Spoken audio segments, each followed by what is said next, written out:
Welcome to Together Though Apart.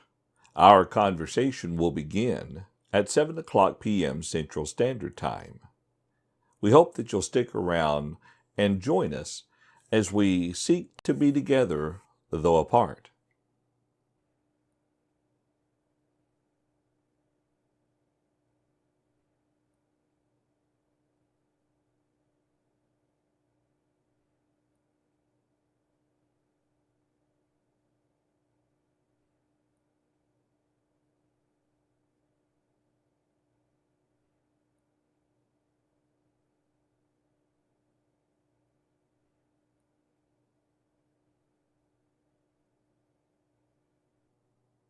A friend loves at all times, and a brother is born for adversity. Proverbs chapter 17, verse 17. There are times when we are glad that we have friends, but then there are times when we are truly thankful for our friends. A man who has friends must himself be friendly, but there is a friend who sticks closer than a brother. Proverbs chapter 18, verse 24. There are times when it is easy to be friendly, but then there are times when it takes great love to be the friend who sticks closer than a brother.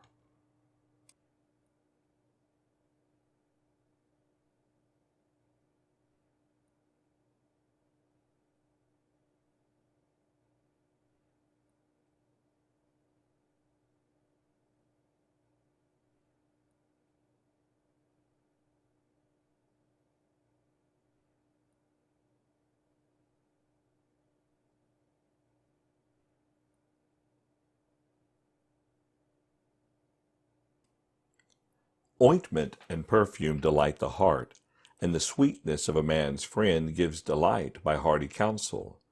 Do not forsake your own friend or your father's friend, nor go to your brother's house in the day of your calamity. Better is a neighbor nearby than a brother far away. Proverbs chapter 27, verses 9 and 10. We hope that you will join the conversation this evening. If you have any thoughts, comments, or ideas about what we are discussing, please feel free to share those with us. If you're watching this live on our Facebook page, then please use the comment area beneath the live video to express your thoughts, ideas, and questions. If you have joined us live on our YouTube page, then feel free to use the chat area to the right of the video window. If you would prefer, you could also send your thoughts, comments, and ideas via a text message to 405-726-0874.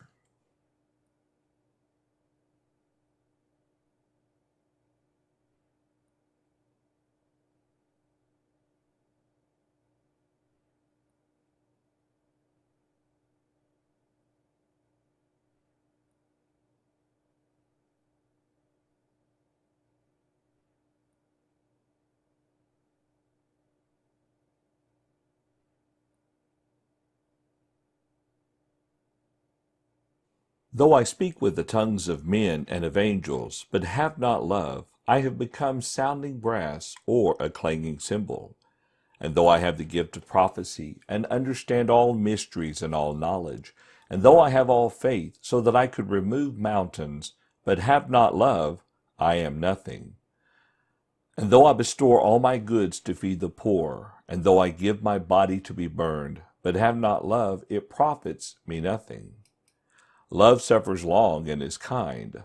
Love does not envy. Love does not parade itself, is not puffed up, does not behave rudely, does not seek its own, is not provoked, thinks no evil, does not rejoice in iniquity, but rejoices in the truth, bears all things, believes all things, hopes all things, endures all things. Love never fails. But whether there are prophecies, they will fail. Whether there are tongues, they will cease. Whether there is knowledge, it will vanish away.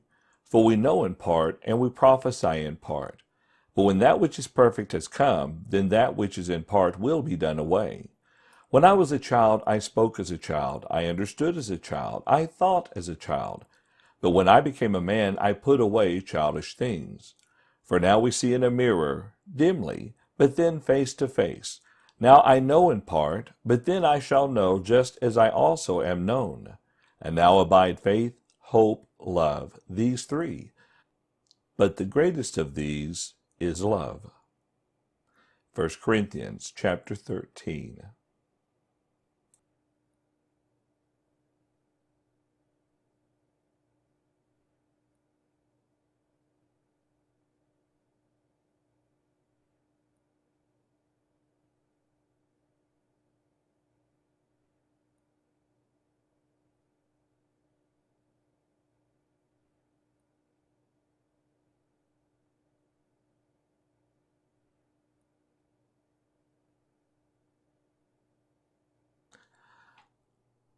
If you would like to have your selfie included with these selfies, then take a picture of yourself and send it to selfie@johnduvall.net or text it to 405-726-0874. Two are better than one because they have a good reward for their labor. For if they fall, one will lift up his companion. But woe to him who is alone when he falls, for he has no one to help him up. Again, if two lie down together, they will keep warm. But how can one be warm alone?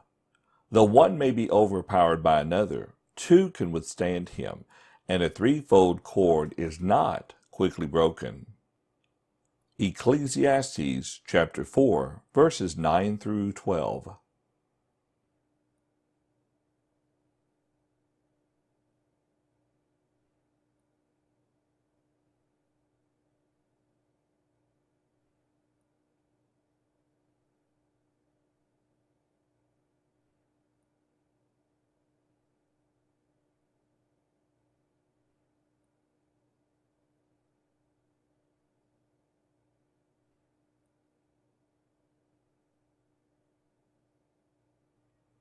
The Lord is my shepherd, I shall not want. He makes me to lie down in green pastures. He leads me beside the still waters. He restores my soul. He leads me in the paths of righteousness for his name's sake. Yea, though I walk through the valley of the shadow of death, I will fear no evil, for you are with me. Your rod and your staff, they comfort me. You prepare a table before me in the presence of my enemies. You anoint my head with oil, my cup runs over. Surely goodness and mercy shall follow me all the days of my life, and I will dwell in the house of the Lord forever. Psalm 23.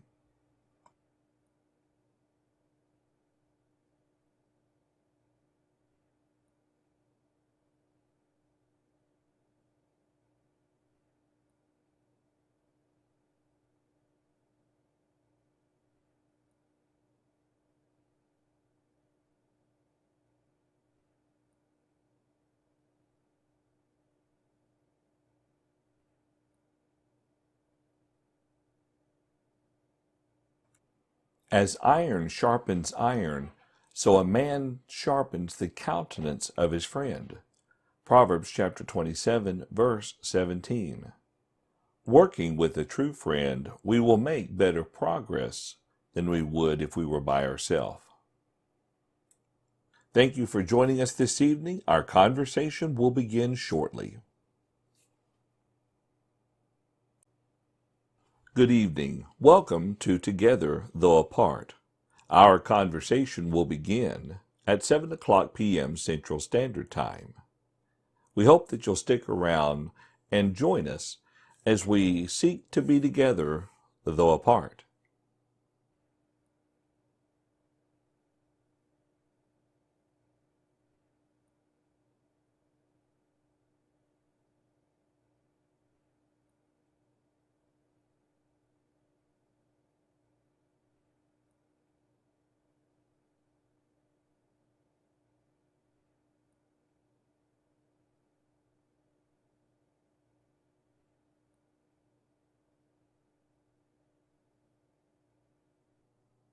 A friend loves at all times, and a brother is born for adversity. Proverbs chapter 17, verse 17. There are times when we are glad that we have friends, but then there are times when we are truly thankful for our friends. A man who has friends must himself be friendly, but there is a friend who sticks closer than a brother. Proverbs chapter 18, verse 24. There are times when it is easy to be friendly, but then there are times when it takes great love to be the friend who sticks closer than a brother.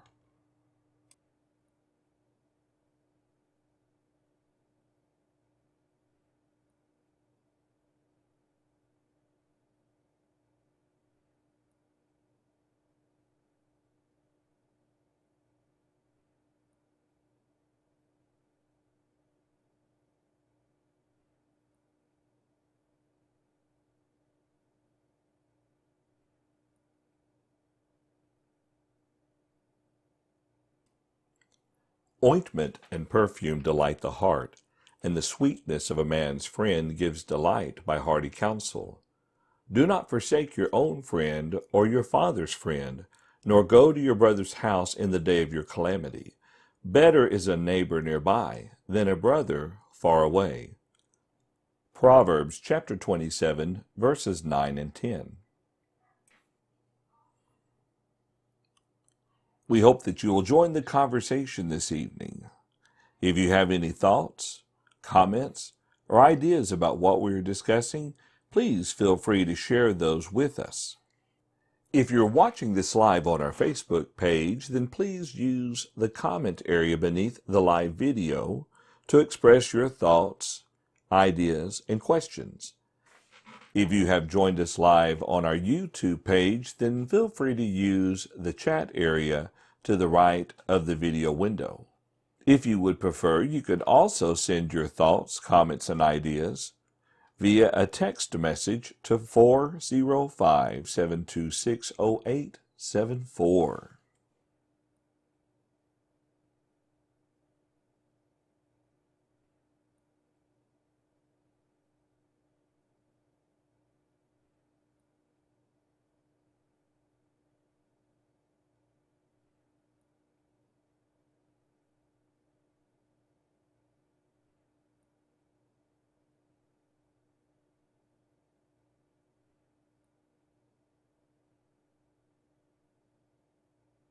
Though I speak with the tongues of men and of angels, but have not love, I have become sounding brass or a clanging cymbal. And though I have the gift of prophecy, and understand all mysteries and all knowledge, and though I have all faith, so that I could remove mountains, but have not love, I am nothing. And though I bestow all my goods to feed the poor, and though I give my body to be burned, but have not love, it profits me nothing. Love suffers long and is kind. Love does not envy. Love does not parade itself, is not puffed up, does not behave rudely, does not seek its own, is not provoked, thinks no evil, does not rejoice in iniquity, but rejoices in the truth, bears all things, believes all things, hopes all things, endures all things. Love never fails. But whether there are prophecies, they will fail. Whether there are tongues, they will cease. Whether there is knowledge, it will vanish away. For we know in part, and we prophesy in part. But when that which is perfect has come, then that which is in part will be done away. When I was a child, I spoke as a child, I understood as a child, I thought as a child. But when I became a man, I put away childish things. For now we see in a mirror, dimly, but then face to face. Now I know in part, but then I shall know just as I also am known. And now abide faith, hope, love, these three.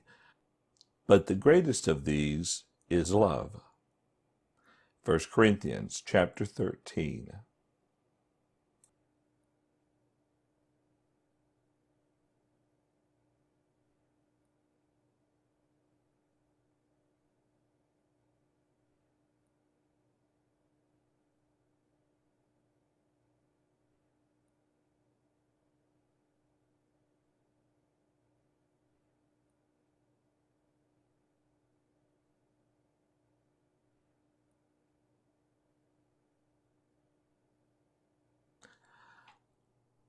If you would like to have your selfie included with these selfies, then take a picture of yourself and send it to selfie@johnduvall.net or text it to 405-726-0874. Two are better than one because they have a good reward for their labor. For if they fall, one will lift up his companion. But woe to him who is alone when he falls, for he has no one to help him up. Again, if two lie down together, they will keep warm. But how can one be warm alone? Though one may be overpowered by another, two can withstand him, and a threefold cord is not quickly broken. Ecclesiastes chapter 4, verses 9 through 12.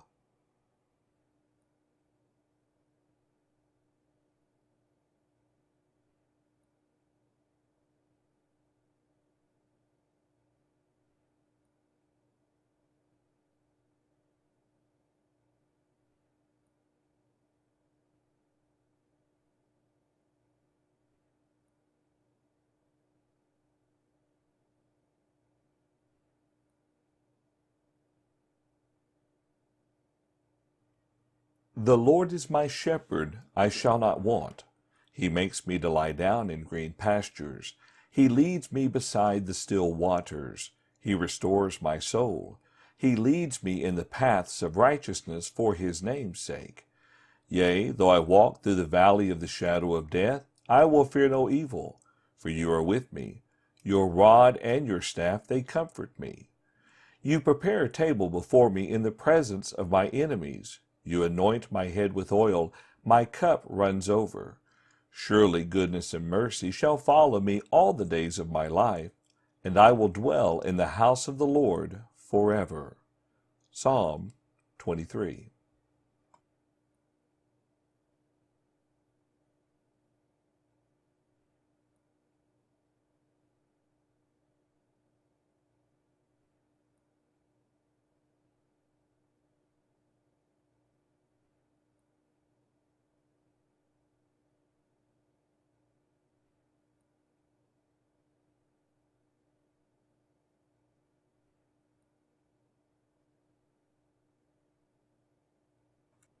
As iron sharpens iron, so a man sharpens the countenance of his friend.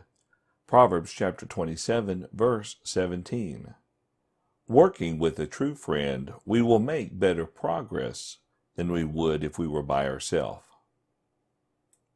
Thank you for joining us this evening. Our conversation will begin shortly. Good evening. Welcome to Together Though Apart. Our conversation will begin at 7 o'clock p.m. Central Standard Time. We hope that you'll stick around and join us as we seek to be together though apart.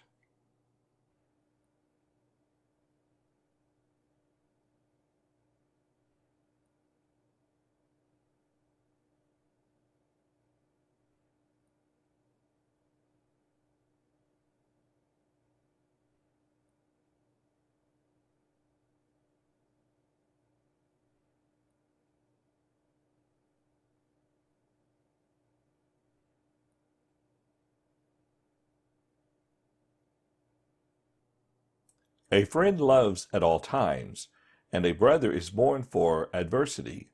Proverbs chapter 17, verse 17.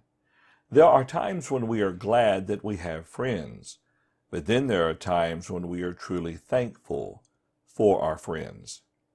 A man who has friends must himself be friendly, but there is a friend who sticks closer than a brother.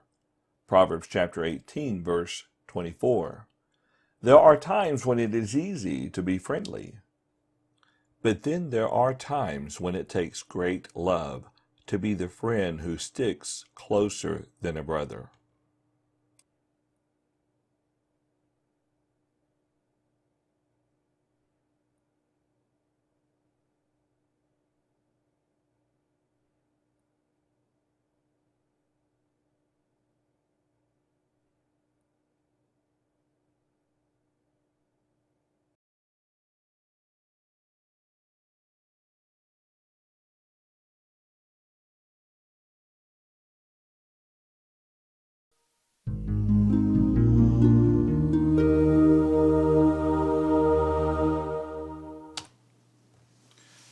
Good evening, everybody.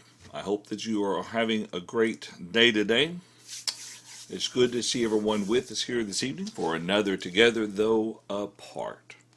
A little bit later on, we're going to be considering Proverbs chapter 5. We're going to pick up with verse 15 and talk about what he means when he says, drink water from your own cistern. Let's see. Well, what did you do today? Anything fun? Anything eventful? Or did you just kind of stay around the house and enjoy the rain? I guess a lot depends. A lot of people are going, I guess some people are going back to work. Although I heard that the hospital in Mercy is going to be furloughing a number of people. And so we need to kind of keep them in our prayers as they're going to be going through some challenges. But we're slowly getting things back into motion. We've talked about the light at the end of the tunnel getting a little bit closer and closer. The virus is still there. You know, this was never about stopping the virus. It's about learning how to live our lives in such a way that we slow the growth of it or the spread of it. But at some point, we're all going to get it. It's like the flu. It's like anything else. And we just need to make sure that we handle ourselves properly, but think about other people. It's a little bit off topic, but how many times have someone come to church services with the flu and other people get the flu? That's happened before. Someone with a cold, well-intentioned, they want to be there to worship the Lord, and they shake other people's hands. Next day, you got 3 or 4 people with a cold or maybe a stomach virus or something or another. We're all going to face this. We realize that, but we have to take precautions, especially when it comes to our older members, older people even, who have less of immune systems and so forth. So we're coming to the end of this, light at the end of the tunnel, unless something happens and the curve takes a drastic turn upwards and everybody says, go back home and stay in again. We're on our way out of this. It just will take probably a little longer than what we had thought. All right, bear with me a minute. I can't see what anybody's saying. I'm kind of bringing that up right now. And then we'll be able to jump into our conversation for this evening. Let's see here.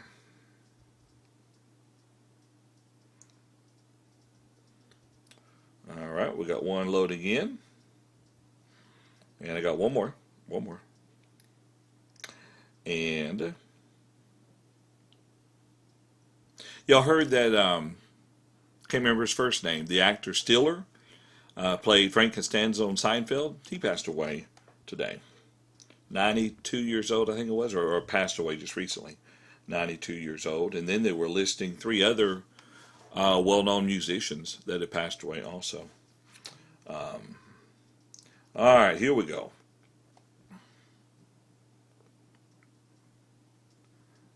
All right, now I can see people are talking. As long as you're not talking about me, you're going to be quite all right. Here we go. All right, so let's go ahead and see what's going on in the world today. Kelvin shared a pretty funny video with me earlier. When I was a kid, one of my favorite shows that I like to watch, cartoons on Saturday morning and everything, was the Roadrunner and Coyote. It was a lot of fun. I enjoyed watching as a kid. Made me laugh a whole lot, especially at the Coyote. He'd set up traps and the Roadrunner would always evade them and everything of that nature. Well, it's based on real life. Kelvin has shared a video with me. So Jerry Stiller, thank you, Hunter. I appreciate that. I appreciate you clearing.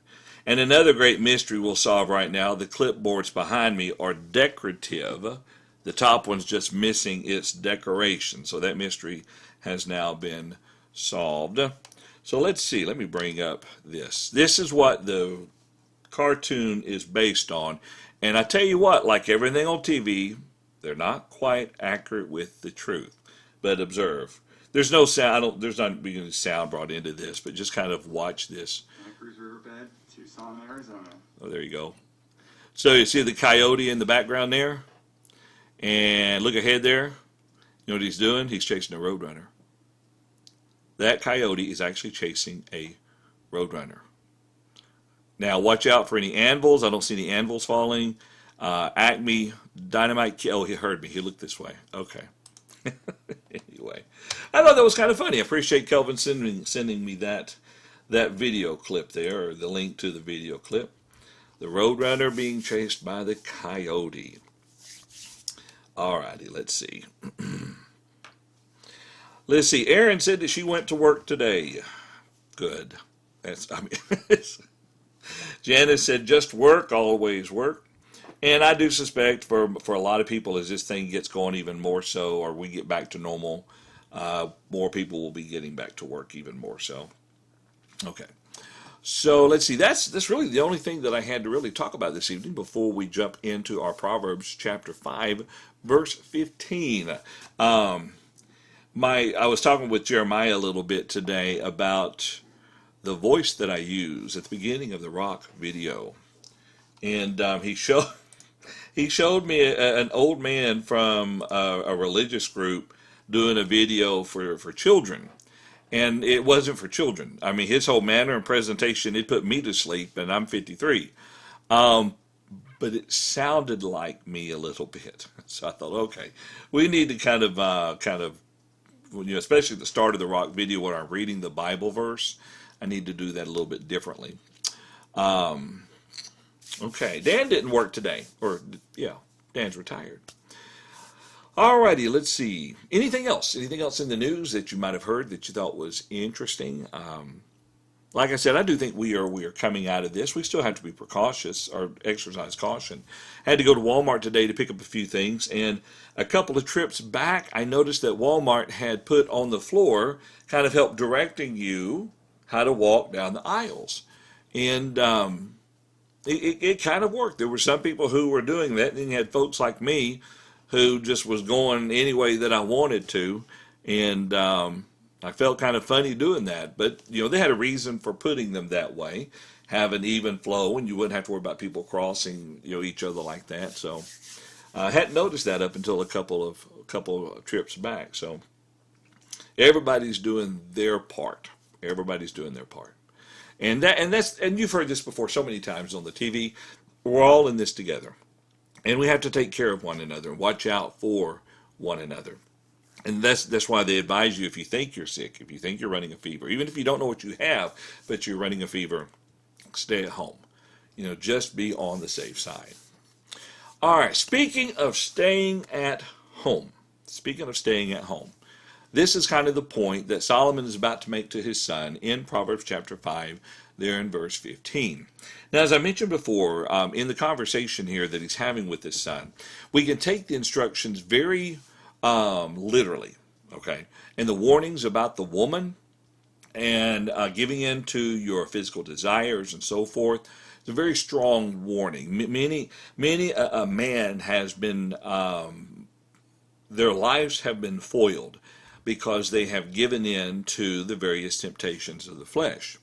And so what Solomon does in this next section here, Proverbs chapter 5, is he reminds his son where to look, where to keep his focus, and where to go, so as not to be tempted by the various tempestresses that would be after him. And we talked about why, let's say, think about Rehoboam. Rehoboam was the next king over the southern nation of Judah. And being a king, you probably found yourself, in our terminology, hit on by many single women, and many women in general. Think about David and Bathsheba, and Solomon and his number of wives. And so Solomon understood the point of maintaining control over yourself. And so, notice what he says here. Let's see, let's start there in verse 15. And I wanted to make certain that my chat box was nice. Let's see. Yep, it's good to go. Okay, so he says, drink water from your own cistern. Let's make this a little bit larger here on our screen. Notice that. Drink water from your own cistern and running water from your own well. Should your fountains be dispersed abroad, streams of water in the streets, let them be only your own, and not for strangers with you. Let your fountain be blessed, and rejoice with the wife of your youth. As a loving deer and a graceful doe, let her breast satisfy you at all times, and always be enraptured with her love. For why should you, my son, be enraptured by an immoral woman, and be embraced in the arms of a seductress? All right, so we'll pause there for just a moment. And again, like I said, we take this in a very literal fashion. I do think that there is a way that this could have also applied figuratively to the nation of Israel itself.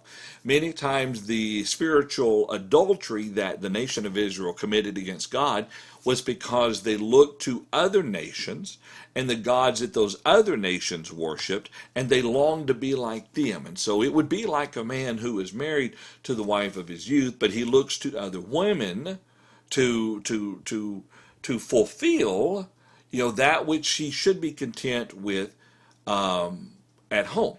And so this is the imagery here, the point behind the statement there: drink water from your own cistern and running water from your own well. All right. You have what you need at home. All right. You partake of that from at home. Should your fountains be dispersed abroad, streams of water in the street, the idea there is you keep yourself with your wife at home and not with other women. And hence the idea, let your fountain be blessed and rejoice with the wife of your youth. Any thoughts or comments on this? This is one of the ones that you don't hear preached on very often from the pulpit, but you probably should, actually.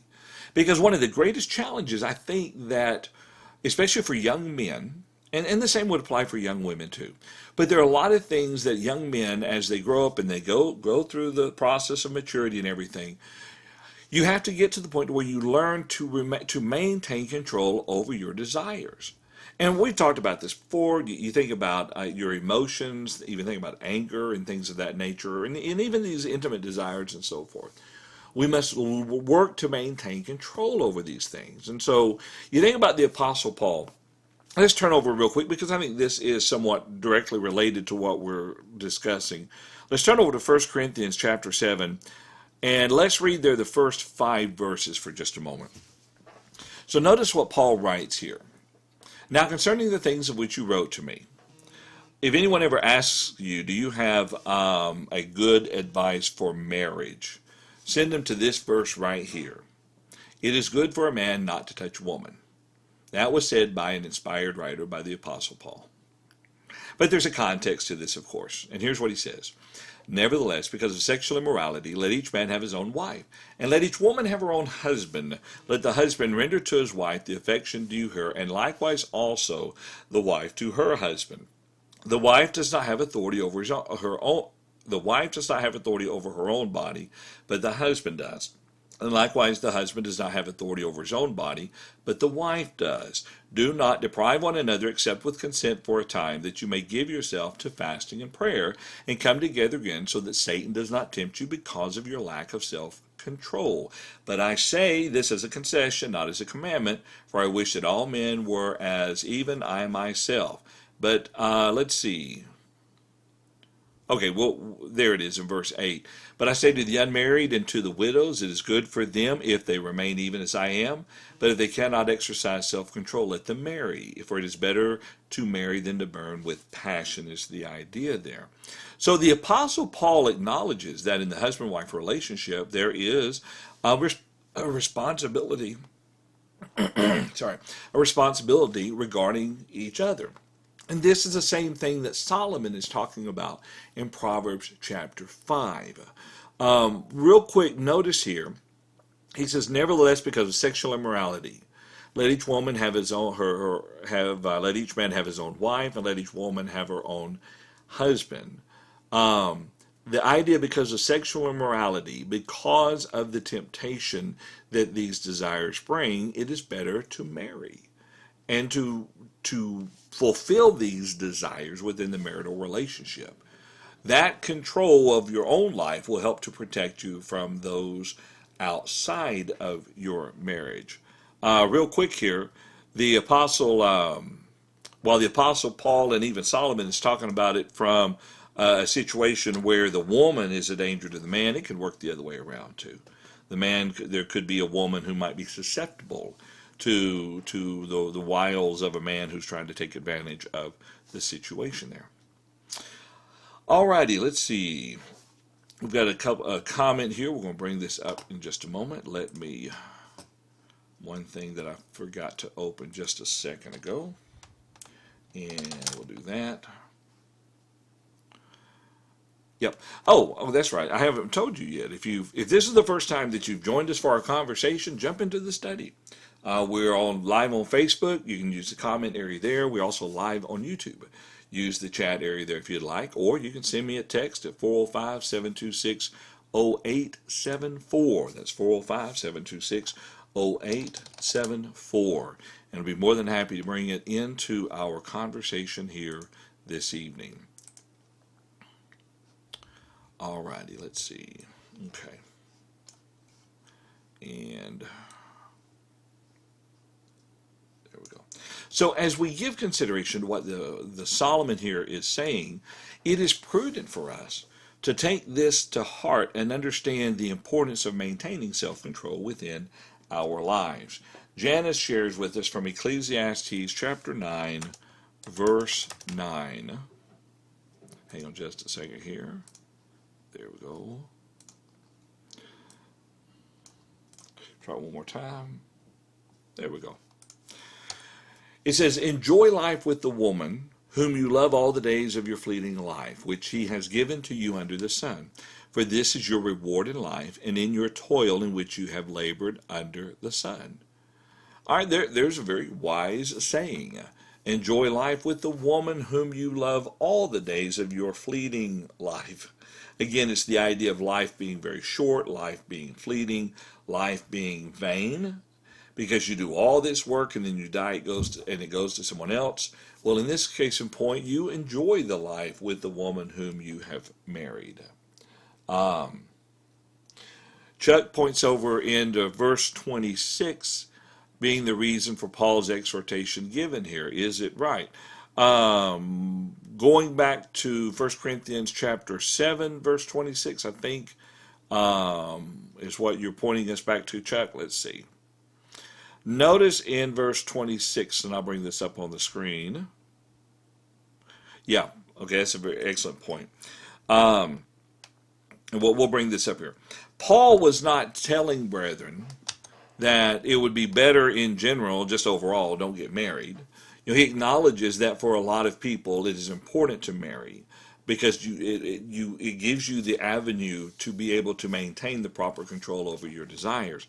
Some people don't struggle with that control, if you would, and so for someone like Paul, he views it as I can be single and serve God all the more, all right, and not have to have my life complicated. If you would, think about what he's saying there with the wife and children and so forth. But in verse 26, though, as you see on the screen there, and Chuck does a good point in sending us to this point. And again, they have a bunch of questions for Paul regarding the marital relationship, regarding with daughters. If you have daughters who are virgins, should they marry? Should they not marry? And so forth and such like that. And Paul has already said what Jesus has said. And now Paul is teaching based on his apostolic authority and inspiration. And he says in verse 26, I suppose, therefore, that it is good, because of the present distress, that it is good for a man to remain as he is. And so he says, are you bound to a wife? Do not seek to be loosed. Are you loosed from a wife? Do not seek a wife. But even if you do marry, you have not sinned, and if a virgin marries, she has not sinned. Nevertheless, such will have trouble in the flesh, but I would spare you. And so, two different ways of looking at this. He does reference there because of the present distress. There were going to be situations coming upon the Christians there that if you were married and had children, your life became much more difficult because of the persecution. I mean, imagine if you would for a moment, if you were a husband and you have a wife and a couple of children and they were to come along and arrest you as a husband and tell you to denounce Christ, and if not, they'll kill your family. I mean, it's one thing if they say, denounce Christ or we'll kill you. Well, you might be able to rise to that occasion and say, well, go ahead, take my life. It's worthy. I'm willing to give my life for Christ. But then if they were to say, we're going to kill your wife and your children, well, that becomes a little bit different. And to hear yourself say, go ahead, I love God more, isn't going to set right in your mind. And there could be other reasons that Paul is kind of encouraging it might be better during this time period to be single. But if you're already married, stay married. Just because you've become a Christian, just because you've got these challenges doesn't mean you end the relationship. If you are single, stay single, that's fine. If you have a virgin daughter she wants to marry, let her marry. If she doesn't, don't let her. I mean, it doesn't really matter when it comes to that. But that's right. Verse 26 is really the reason behind he's answering the questions the way that he is answering them. Okay, good point. Good point. Any other thoughts or comments about that?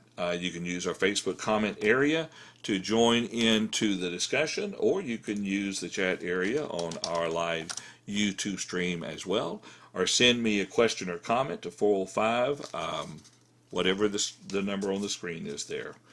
See, we have two different numbers. One we use when we stream the Bible classes. So online Bible classes for the church and everything. And then I have my own one. So it's 405-726-0874. All righty, let me check on one thing here real quick. Let's see, this will take a minute. If you have a couple cross references you'd like to share in this topic we're talking about, please feel free to do that. Go ahead and drop it into the respective areas. We'd love to hear from you, and I will bring them into our conversation.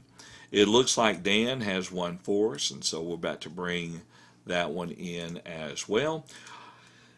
Dan points us over to Ephesians chapter 5, verses 22 through 25. The Apostle Paul, in his letter to the church at Ephesus, notice what he says, and we'll kind of scan through this. He's talking about the relationship between the husband and the wife.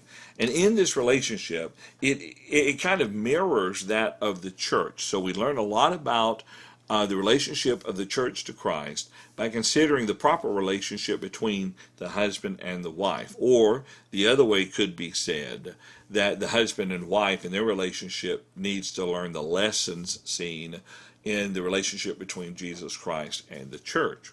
And so in the whole context here, he tells wives to submit to their own husbands as to the Lord. That's a very important point. For the husband is head of the wife, as also Christ is head of the church, and he is the Savior of the body. And then he says, therefore, just as the church is subject to Christ, so let the wives be to their own husbands and everything. Period. Done. Not quite. Look at the next side of the coin. Husbands, love your wives, just as Christ also loved the church and gave himself for her, that he might sanctify and cleanse her with the washing of water by the word, that he might present her to himself a glorious church, not having spot or wrinkle or any such thing, but that she should be holy and without blemish. So husbands should love your wives as Christ loved the church. And when we come back to the passage of Proverbs, what we're studying here, if we stop and make the application that we have seen here regarding the love and the proper respect between the husband and the wife, we will find that it will be much easier, and I'll explain what I mean by this. It'll be much easier to stay at home and drink from your own cistern. It'll be much easier to stay at home and take the running water from your own well, if you would. I say that because there are some times that Solomon acknowledges that it is difficult to dwell with a spouse who is somewhat contentious or somewhat argumentative. Yes, he does identify the wife in those passages, but the idea that it is better to dwell in the house in the corner of the rooftop than in a house with a contentious woman. Well, it is possible that as the wife, she can make life difficult on the husband, and vice versa. That the husband can make life difficult on the wife. And when these two situations begin to happen, then it's not always pleasant to stay at home and drink water from your own cistern. And so that many times when marriages begin to fall apart, oftentimes they seek the comfort of people outside the marriage relationship. And Solomon is saying, stay at home and be content with the fountain, with the wife of your youth. I was going to say with the fountain of your youth, but be content with the wife of your youth. And he gives a beautiful illustration there in verse 9. As a loving deer and a graceful doe, let her breast satisfy you at all times and always be enraptured with her love. And then consider the contrast real quick. For why should you, my son, be enraptured by an immoral woman and be embraced in the arms of a seductress when you have a loving wife at home whose love you can be enraptured with? Alrighty. Any thoughts or any comments on this? This a little bit more delicate of a topic. At least it's not the Songs of Solomon. We'll save those for another study. All right, now let's look at the rest of this chapter here as we go through this. Notice what he says. For the ways of man are before the eyes of the Lord, and he ponders all his paths. His own iniquities entrap the wicked man, and he is caught in the cords of his sin. He shall die for lack of instruction, and in the greatness of his folly he shall go astray. So let's figure out who Solomon is talking about. All right, we have to jump back here in our conversation to earlier in the chapter. We go back earlier in the chapter. He is warning his son regarding the women of the world who will try to take advantage of the ignorant, or maybe naive would be a better word, a naive individual. And he talks about the wickedness of these individuals. As a matter of fact, go back to chapter 5, verse 1 real quick. My son, pay attention to my wisdom, lend your ear to my understanding, that you may preserve discretion and your lips may keep knowledge. All right. And then it talks about the lips of the immoral woman. She's bitter as wormwood. There's a poison there. And it talks about her instability, her wickedness, and everything such as that nature. And then he again tells them to avoid these problems. Do not go near the door of her house. Stay away from them. And as we looked at this last week, it describes all the problems that comes with being around this individual who hates instructions, whose heart despises corrections, who does not obey the voice of the teachers, who do not incline the ear to those who instruct me. I was on the verge of total ruin in the midst of the assembly and congregation. So coming back to that person, now we're at verse 21. For the ways of man are before the eyes of the Lord. He sees all. He understands all. Again, think about Hebrews chapter 4, verses 11 through 13. Put those three verses together there. Then you begin to see that the Lord sees all within our lives, both the obedient and the disobedient, and nothing can escape his powerful word. But notice what he says then. His own iniquities, talking about the ways of man. His iniquities entrap the wicked man, and he is caught in the cords of his sin. He shall die for lack of instruction, and in the greatness of his folly he shall go astray. The sin that man engages in becomes the very trap that ensnares men. And that's the point that he's making here. All right, let's see. Let's look for some more comments and thoughts from our chat room. We have some. Brother Carter reminds us about Solomon. Had 300 wives and 700 concubines, and yet through inspiration said what he did. That's where we kind of wonder a little bit about Solomon. Of course, depending on the age of Solomon, when Rehoboam was born, when he had his sons, during the whole course of his reign is when he would have been obtaining these wives and concubines. Probably a good portion of them through treaties established with foreign nations and so forth. But yet he had all this, and he probably thought like he had it all under control. But through the course of time, they led his heart away from God. And so yet, despite his choosing not to walk by his own words of wisdom, he tried to teach them to his son, but did not live them himself. It's not quite what I was going to say, but that's what came out there. Dan, he says, don't commit spiritual adultery. That's kind of the secondary lesson there. What we're reading here, like I said, has a very literal application to it, but there is a tremendous spiritual application. Just look at the history of the children of Israel, and even us today. We talk about the idea of physical adultery. That which is committed between a man or a woman and the person who is not their spouse. All right, but then there's a spiritual adultery that Israel committed, and it may be possible for us to do the same thing today. Here's the idea: we need to love the Lord our God with all of our heart, soul, mind, and strength. But if we choose mammon or riches over God, over Christ, then we've chosen wrongly, and therein lies a spiritual adultery. At least one example of it. It's a good point. Appreciate that, Dan. Appreciate that, Chuck, as well. You have any thoughts or comments? I'd love to hear from you. Love for you to share them with me during our conversation here this evening. In just a moment, we will transition now into chapter 6 of the book of Proverbs. We'll move on into Proverbs chapter 6. One of the things we notice as we look through here, he begins now to kind of, let's get practical, if you would, with some of the instructions that I'm going to give my son. Kind of some of the things that we're about to look at there really comes down to actual practical application. Good things to know when you're dealing with other people. So let's look at a couple of things here, starting in Proverbs. We're in chapter 6, starting in verse 1 here in just a moment. If you have any thoughts or comments and you'd like to participate in our conversation this evening, jump in. We have a comment area on our live feed on Facebook. We have a chat area on our live feed on YouTube. And you can also send me a text if you would like to 405-726-0874. That's 405-726-0874. Alrighty, Proverbs chapter 6. Young people, listen to mom and dad. Very important. They've lived their life, and they are living their life still, and they've been where you currently are. Listen to them, and then listen to Proverbs. So let's start there in verse 1. Solomon says, "My son, if you become surety for your friend, if you have shaken hands in pledge for a stranger, you are snared by the words of your mouth, you are taken by the words of your mouth.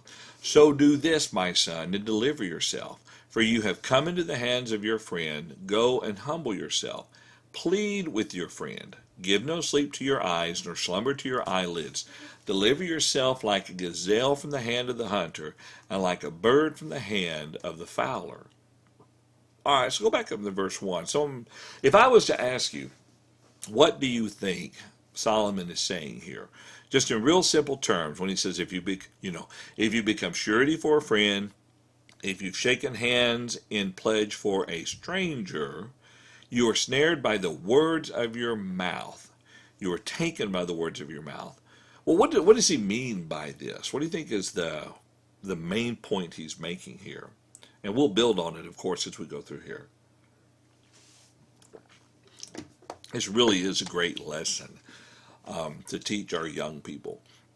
Now, I realize that during the time period, there might be there's an application to this that probably brought greater consequences during the time period, maybe greater stresses within your life than what we might be looking at today when we think of the normal debts that we might find ourselves in through life. But notice what Hunter says. He jumps in with a very good comment, and I think this will probably be a good way of summarizing what we're saying here. You have to keep what you have promised. Okay, that's a very good point. When does that become dangerous? Think about that for a moment. When could it come back to well, I'm trying to think of the proper way of saying it, but in what situation could you find yourself regretting that you have done this? What do you think?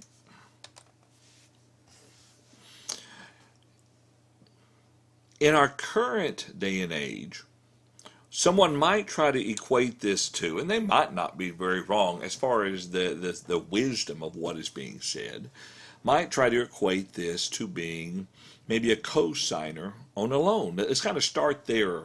I think it may be a little bit different, but that may be a close analogy. Okay, and Chuck, matter of fact, Chuck, I just looked down and saw you said that, so let me bring it up here. Don't co-sign. Yes, that's essentially the idea there. Dan says that your promise is your bond. Okay, so that there is the other side of the coin. All right, your promise is your bond. So if you say you're going to do something, then you should do this. Well, in this case in point, he says if you become surety for your friend. So let's look there for a moment. The term surety, you'll notice that it should be somewhat closely means another word would be guarantee or collateral. Okay, so think about that for a moment. In other words, you're going to go in with Bob, and if you're going to agree that if you'll loan Bob this or that, you'll make sure that Bob pays you back. Well, if Bob doesn't pay you back, then they come to you for that payment.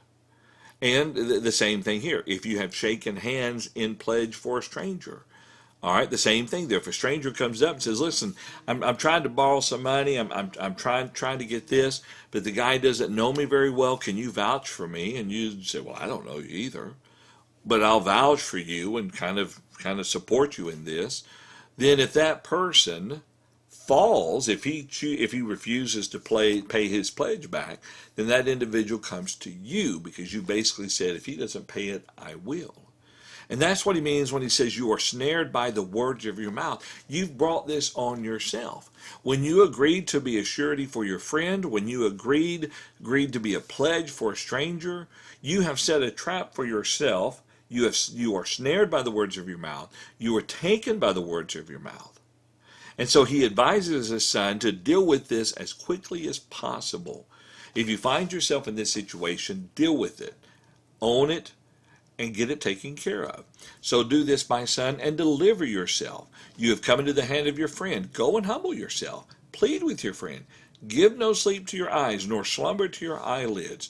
Deliver yourself like a gazelle from the hand of the hunter, and like a bird from the hand of the fowler. The last two phrases there, the idea of the hand of the hunter and the hand of the fowler, those two ideas there convey that you are going to be in a very tight and difficult and maybe even life-threatening spot unless you take care of this. And don't even give yourself time to sleep. Don't take that leisure until you have this pledge and this surety taken care of. Let's see, in our chat room, Dan says your promise to God comes first. Okay, that's a very good point. Let's go at it from that direction there.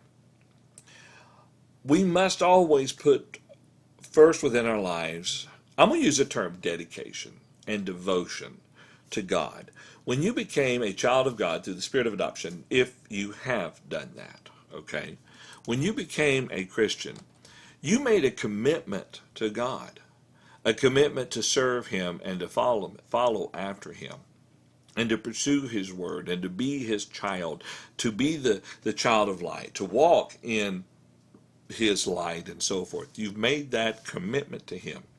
I mean, you think about the marriage relationships we know in our country today, there's always the marriage vow that people take.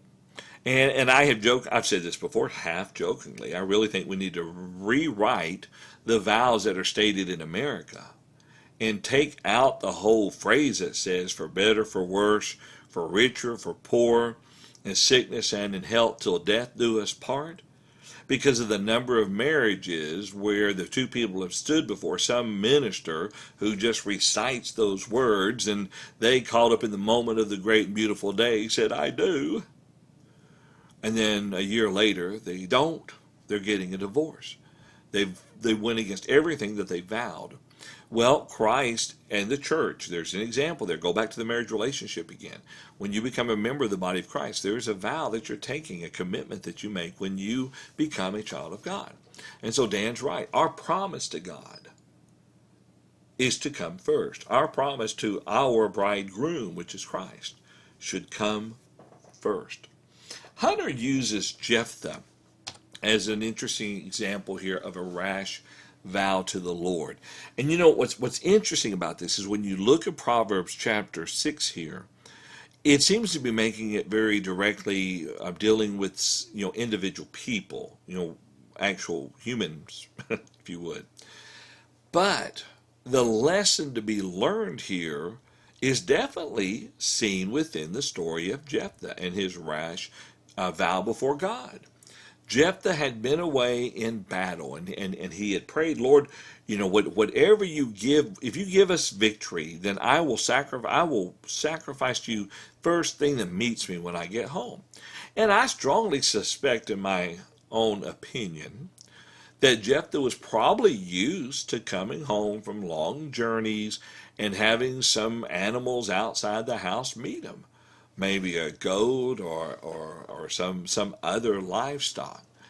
He probably never imagined his daughter would come running out the door when she saw that he was coming. He just didn't anticipate that. And so he made this rash vow. Whatever meets me first when I get home, I'll give it to you, Lord. And because of the victory and the news had reached his family, his daughter met him. And so if we're going to make a vow, promise, be a surety, be a collateral, whatever this kind it is, we need to stop and think long and hard about it and not put ourselves through a rash decision into a very undesirable situation. Great example, Hunter. I appreciate that. All right, let's see. All right, so now let's look at the next section there, Proverbs chapter 6. Again, if you have any thoughts or comments on this, let me know. I would definitely love to hear from you. We do have to be careful who we trust. We have to be careful who we agree to stand up for. And you've heard people kind of talk about situations like that. Maybe somebody was talking bad about someone that you know. And you're thinking, no, you've got it all wrong. I'll stand up for them. I will tell you that you're wrong about that person, and you stand there and you defend that individual. And then you find out sometime later that the accuser was absolutely right. Well, now you feel like a fool, because not only did you defend them to this person wrongly, you were taken in by them. And so we have to exercise caution when it comes to what we're looking at here this evening and being a surety for someone else, especially a stranger. And I'm quite certain there are many other areas in our lives where we could make the application, not just in the literal way seen there, but even figuratively as well. Any thoughts? Any comments? I'd love to hear from you this evening. If you're watching us on Facebook or YouTube, use the appropriate comment or chat area, and I'll have access to those. If you would like to send me an email, I didn't mention this earlier, but it's at the bottom of the screen. You can send questions at johnduvall.net, johnduvall.net, and bear with me just a moment. And one setting off, or you can send me text messages, 405, well, whatever it is. I got distracted, my brain shut down, 726-0874. All right, it looks like I may have been missing something, but I've got it corrected now. Give me just a second. Okay.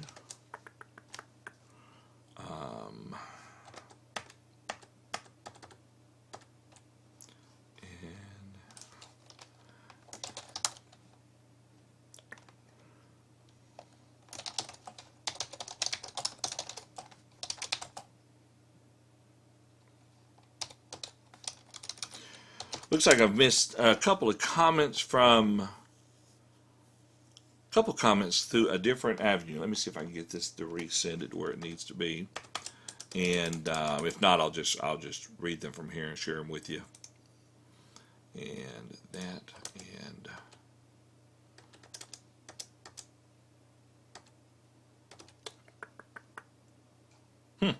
interesting. Okay, so one of the comments that was made a while ago, and Kelvin, I missed this earlier, had brought up the suggestion of the vow of Jephthah being a great example of what we're considering here this evening.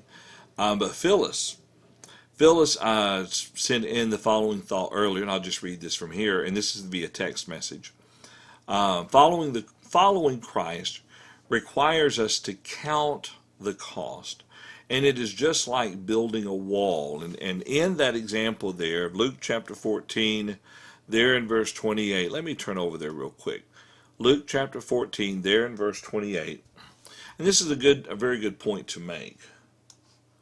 Let's see. So, for which of you intending to build a tower does not sit down first and count the cost, whether he has enough to finish it? Lest after he has laid the foundation and is not able to finish, all who see it begin to mock him, saying, This man began to build and was not able to finish. And he continues on. And that would definitely fall within the category of what we're talking about, and not factoring in the cost of things when it comes to agreeing to be surety or guarantee or collateral for someone else. It's a good point. Good point. All right, let's see. We have another comment real quick. Let's bring this in from Brother Chuck. And Brother Chuck says, it often happens in family situations resulting in a lot of pain. Yeah, that's exactly right. Quite often you'll kind of hear people give you the advice of not loaning money to family members. Someone told me years ago that when it comes to something like that, it is just better to give them the money, okay, instead of loaning it to them. Because when you give it to them, then you know that there's a possibility that you may not ever see that money again, and you're okay with that because you gave it to them. But if you loan it to them, then a lot of heartache and stuff can build up when you're just waiting and waiting and waiting for them to finally pay you back. All right, good comments there.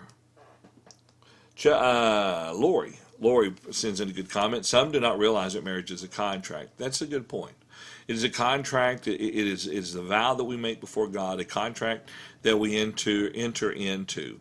And many times, depending on what wedding sermon you hear, he may say that this is a commitment or a contract or a vow or whatever, a covenant relationship not entered into lightly. Meaning that much consideration has been given to it, much thought has been contemplated on before making this decision. That's a good point. All righty then, let's see. Let me come back now to our text for this evening. Let's talk about ants for just a moment. Ants. And again, if you have any questions or comments, feel free to submit them right here. All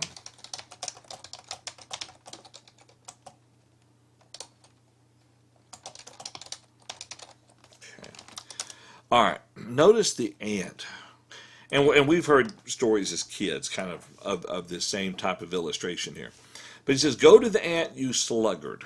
All right, so now let's talk a little bit. We've had one conversation here about not being a surety for someone, or at least be careful who we are willing to be a guarantee for, because we'll find ourselves trapping ourselves. Now he kind of talks about the idea of someone being a bit lazy. He says, go to the ant, you sluggard. That's who he's talking to, you sluggard.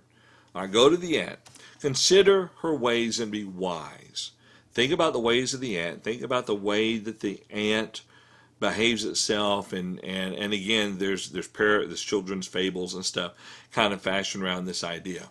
Now, the ant, which having no captain, overseer, or ruler, provides her supplies in the summer and gathers her food in the harvest. How long will you slumber, O sluggard? When will you rise from your sleep? A little sleep, a little slumber, a little folding of the hands to sleep. So shall your poverty come on you like a prowler, and your need like an armed man. All right, so we're talking about essentially laziness here. The individual who is unwilling to work. The Solomon here, again, talking to his sons, it was important to instill within them a good, solid work ethic. All fathers and mothers, as far as that goes, should do their best to teach their children a good, solid work ethic. Realize that you have no right to live off of the world. You're not entitled to any special free stuff that as Paul writes in 2 Thessalonians chapter 3, if any man doesn't work, neither should he eat. All right, so we teach our children this positive work ethic. And he uses the ant as a beautiful example here. You don't see anyone having to wake the ant up early in the morning and force them to go work. They just know to do this. They know to work. They gather food in the harvest. And so he's telling them, you got be smarter than the ant. The ant is willing to do this. Why can't you? Don't slumber. Don't be the sluggard. Because when everything is said and done, notice what he says in verse 10. The person says to himself, a little sleep and a little slumber, a little folding of the hands to sleep. I'm just going to get a little bit of rest. And so shall the poverty come on you like a prowler, and your need like an armed man. At some point, not working, some point being lazy, will eventually catch up, and you will find yourself having lost everything you had. And there's the idea of an armed man. You lose the house because you don't work. You have no food because you don't work. You lose your car. It's repossessed because you don't work. You're too lazy to work. Someone has just come in and robbed everything you had. That's his point here. And it's all because of you being a sluggard. Dan says, sharing a little bit of ant information with us, but an ant can lift over 5,000 times his own weight. Dan says, I'll take a nap. Well, Dan, I think you've probably reached that point in your life where you have time to take a nap. Isn't that incredible? What the amount of weight an ant can lift? I mean, can you imagine what we could do? Of course, also an ant's lifespan is probably incredibly short compared to ours as well. So there's going to be some give and take in this. Charles says in the chat room, someone wrote, have you ever seen one that wasn't working? Talking about an ant. No, I haven't. The ones that, if you ever see them coming around the house, trolling through your house, they're looking for something, kind of an advanced scout, if you would. That's a very good point. You really don't see them sitting around doing nothing. Okay, all righty, let's see. It is 7:52. Let me look at this next section here real quick and see if we have time to go a little bit farther. I think so. Let's start there in verse 12. And let's read down through verse 15. We won't go any farther than that tonight. I'd really like to reserve verse 16 and following for tomorrow's conversation. And looking at the 6 things the Lord hates, the 7 things that are an abomination unto him. So let's go ahead and pick up there. Proverbs chapter 6, verse 12. Let's look at this next section, and then we'll bring it to a close. Again, if you have any thoughts or comments, feel free to share them with me in both the Facebook comment area and the YouTube chat area. Keep in mind that sometimes, because of the lag and the way that this all works, that we've had a couple times that after I've closed the study, then a comment makes it through. And that has to do with the 20-second to 30-second delay that can occur. And so every now and then one may come in right at the end, and it hits me just after I've ended the study. Although when you sent it, the study was still going on. That's why that happens sometimes. Dan says, I worked like an ant. There we go. I worked like an ant for over 35 years. That's right. It's a good time, good period of time to work, Dan. That's right. All right, so let's look at the next section here real quick. 405-726-0874. Send us your thoughts via text that way as well. A worthless man, a wicked man, walks with a perverse mouth. Now notice what he says here. He winks with his eyes. He shuffles his feet. He points with his fingers. Perversity is in his heart. He devises evil continually. He sows discord. Therefore his calamity shall come suddenly. Suddenly he shall be broken without remedy. This is a very interesting passage in the way that it describes a worthless man. Think about someone who is a scoundrel, someone who is very deceptive, someone who is trying to take advantage of you. Now, notice what he says here. A worthless man, a wicked man, he walks with a perverse mouth. In other words, what comes out of his mouth cannot be trusted. It is not truthful. It is not honest. He will tell you what he thinks that you want to hear in order to seek the advantage. He will tell you what he thinks that you are trying to find. He's going to tell you and appeal to whatever he thinks that you're wanting. And so in his plans and his schemes, the wording is he winks with his eyes.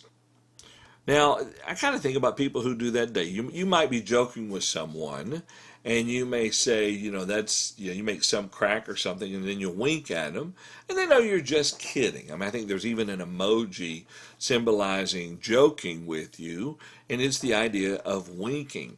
But here, it's not it's not that he is joking around with you, but it's like, and something I read years ago suggests the idea that it's like someone who is sending a signal to someone else, almost like you're the mark, okay? You are the mark, and they're trying to take advantage of you, steal from you. And so while he's talking to you in a way to get you on his side to believe him, he might be winking at someone else to come up from behind and take advantage of you. At least this was an idea put forth about this passage. And he shuffles his feet. He's always moving. He is a liar, and he's trying to get the advantage of you. And you might even view this as being he's very uneasy, or he doesn't want to be too stationary. And here, and this is what I was referencing a while ago as well. Through the shuffling of his feet, gives signals. Literally, kind of scrapes his feet on the ground, is what's kind of suggested there in some of the various footnotes on this passage here. And then he points with his finger. Again, maybe the idea that he is working with someone else and you're the mark, and they're trying to take advantage of you. And so what Solomon says is that with this man, perversity is in his heart. He devises evil continually. He sows discord. But here's what's going to happen. His calamity shall come suddenly. Suddenly he shall be broken without remedy. And someone may ask themselves, well, why would Solomon be warning his son about this?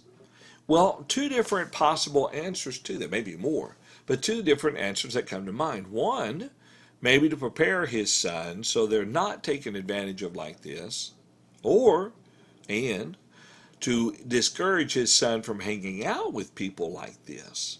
Because in the end, calamity shall come suddenly, and suddenly he shall be broken without remedy. All right, we have a couple comments here in the chat room. There we go. That one's working better this time. Hunter says it's a distraction in the way you explain it. Yeah, it's a way kind of working to try to take advantage of someone, creating a distraction there. Phyllis, she says, this section describes a con man pretty well. I think that's exactly right. We would use the term con man, and I think that's an excellent point. And this is Phyllis. Sorry. Yeah, Phyllis. That's exactly right. It is a con man being described here. Very, very good point. Very good point. Any other thoughts or comments on what we've been considering here this evening? We will have more to say tomorrow about as we continue here within our reading. We'll look at the 6 things the Lord hates. Yea, 7 are abomination to him. And sometimes you'll hear people talk about these as being the 7 deadly sins, or maybe they're not. I need to go back and see. Maybe there's no relation between the two of these. But anyway, we're going to look at this tomorrow night and the remainder of chapter 6, and if time permits, we'll go on into chapter 7. But I want to thank you so much for joining us for our conversation this evening. Life does not always go easy, does not always go the way that we want it to. There are some times when we kind of ask ourselves, is it really worth it? All the effort and everything we put into it. And we question whether or not it's even appreciated and things of that nature. What we have to recognize that when everything is said and done, let's begin with our service unto God, it is most important. And we must always put that in front of us, no matter what comes our way within life. At some point, this life will be over, and then we'll stand before the throne of God. So let's put our focus and energies preparing for that. But other times in our lives, things may not always work out the way that we would like, but we still keep on keeping on. We still keep on persevering, and we do not allow ourselves to give up. Right now, during this time period of this crisis, and people are still getting the virus, that's evident. People are still recovering from the virus. Our local news station over the last couple of weeks seemed to be, making sure to give the rough number of those who have recovered. But at some point, we understand that all this will be over. And so we try to be safe right now. We try to help to protect others right now. But let's make certain that we're focusing on the greater spiritual dangers that we face as well and do our best to overcome those. Yeah, Hunter, that's a very good point about Proverbs chapter 5. Oftentimes, and I'll bring Hunter's thought up on the screen, a little bit self-serving, but I want to notice the latter part of it. Hunter writes, talking about Proverbs 5, it does not get mentioned enough to young people in their teenage years and before marriage. That's exactly right. And it is something that needs to be taught more often, beginning in family environments first, and then within Bible classes and so forth. And this is probably one of the ones that is better for men to teach men, the older men to teach the younger men, and the older women to teach the younger women. Many times lessons like these are served better being in the unisex classes. Is that right? Unisex classes? Just men teaching men and women teaching young ladies. Alrighty, well, listen, I want to thank everyone for joining us here this evening. We'll be back here again tomorrow night at 7 o'clock. Proverbs chapter 6, verse 16 will be our starting point. Let's go ahead and take a moment, and we will have a word of prayer. By the way, if you have joined us for the first time over the last couple of weeks and you'd like to have your picture put into the selfie role that we play before we begin our conversation, feel free to send that to me. You can send it via simple text at 405-726-0874. And you'll notice I don't put any names with it, but I do list your name alphabetically in the closing credits that you'll see. Let's go ahead and pray. Our Heavenly Father, we thank you for the wisdom that you've given us that comes through your word. We thank you for sharing the portion of your wisdom and knowledge with us. We recognize that by the words that you created the heavens and the earth and all that we know today, the physical universe, you've shared those words with us within your written word. And we pray, Heavenly Father, that we will open our hearts and our minds to the wisdom that is contained within your word, and that we will learn to make the proper decisions and always put you first in all things. And Heavenly Father, if we do stumble and if we fall, we pray that we'll have the wisdom to pull ourselves back up and to return to you for forgiveness of our sins and be restored back to your fellowship. We pray that you'll please be with us as we go through these times of distress. We ask that you'll watch over us. These things we pray in Jesus' name. Amen. All righty. Thanks for joining me tonight. We'll be back here tomorrow night at 7 o'clock p.m. Central Standard Time at Together, Though Apart. Have a great evening, folks.